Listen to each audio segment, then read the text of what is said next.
let's move on to our final topic today. And our final main topic today gets sent in to us by Jim, who writes, "Hey, John and gang. So, yep, judging from the first episode, this crossover sucks. I want 41 minutes of my life back. Have you seen it? If not, save yourself some time. Keep it filthy." From Jim. All right, thanks a lot for sending that in, Jim. And of course, Jim is talking about the highly anticipated Crisis on Infinite Earths crossover that I finally watched this morning.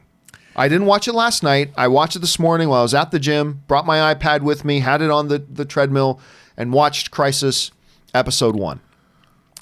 I will say this. I did not dislike it as much as you did, Jim. I'm just going to say that. I did not dislike it nearly as much as apparently you did, my friend. And that's fine and that's cool. A couple of things. For those of you who saw Crisis, you already know one thing that bothered me incredibly. You were going off too. And you know what? I am simply not going to give them the satisfaction of going on another rant about it. You know what? Again, every chance they get, CW loves to shit on Superman.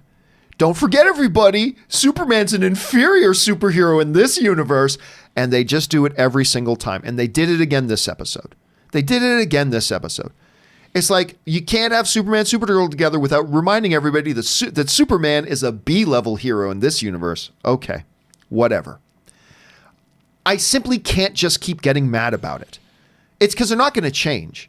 I already know how they treat Superman. I already know what they do. They break the cardinal sin. You do not turn Superman, Batman, or Wonder Woman into a jobber. And they have constantly made Superman a jobber in that universe, and they continue to do it every chance they get. But what am I going to do? Am I going to get upset they do it every time when I know they're going to do it every time? So I'm just not going to go. I know a lot of people are tuning in today thinking I was just going to explode on this Superman thing. And believe me, I feel it. But what's the point of my continuing to bitch and moan about it, right? I mean, what's the point? We already know what they're doing. They're not going to change what they're doing. So I'm going to decline the invitation from the universe to go off on this thing again full throttle. There's just no point. They're idiots. There it is. All right. So let's talk about some of the other things. Let me tell you about a couple things that I liked about this episode. Number one, I like the fact, you guys know I believe Arrow is the center of the Arrow universe, of the Arrowverse. I believe that's key. I still like that when all the heroes are assembled, and I'm not going to give spoilers away, but when all the heroes are assembled, who's calling the field commands? Who's yelling out the orders? It's Arrow. And they maintain that, and I appreciated that. I think that's when this universe works best. He is the field general. He's the guy that even all these superpowered beings look to lead. And I liked that. I thought that was great. I like the Monitor.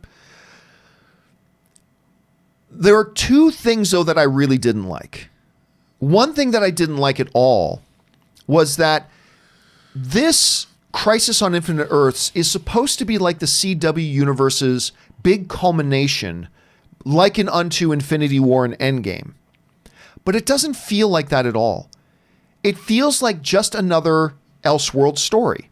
Like every year we do these great Arrowverse crossover things, and I enjoy them. I always do. I always do enjoy them. But they're never really big and consequential. They are just, they feel like little side stories. Crisis on Infinite Earths is something they've been building up and trying to kind of promote as this Infinity War Endgame level event. And honestly, I watched it and it just felt like another side story. That's all it really felt like. The second thing that really bothered me, and this was a creative decision. For those of you who've not seen the episode, I'm about to drop a spoiler. I'm giving you big heads up warning, okay? Big heads up warning. I'm about to drop a spoiler about episode 1 of Crisis, okay? Just so you're aware. So if you want to click mute right now, click mute for about 30 seconds. I'll wave my hand when it's safe to turn back on the audio, okay? Ready? Here we go. To have Arrow die on somebody else's show was a horrendous decision. To have Oliver die on a Supergirl episode. Now, granted, it's Crisis on Earth, on Infinite Earths episode 1, but it's the Supergirl episode that they did it on.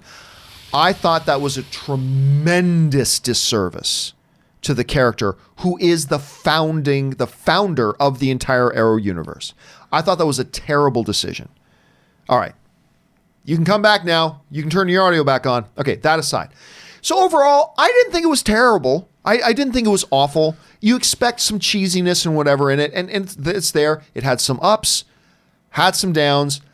I will say overall I was disappointed in it, but I didn't hate it. I'm seeing some people who really viscerally hated it. I did not viscerally hate it. I thought it had its upside, but I was a little bit disappointed. Rob, I know you haven't had a chance to see it yet. I haven't seen it yet. It yet. just aired last night. Yeah, but man, did I get a lot of emails and DMs. People were pissed. Really? You heard a lot of negativity. A lot of negativity, and I'm like, how bad could it be? But you know what? It is Crisis on Infinite Earth, so I want them to end it where there's only one Earth left. You know, at the end, there's the Earth where everybody lives.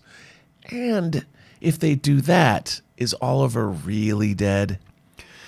Yeah, we'll see.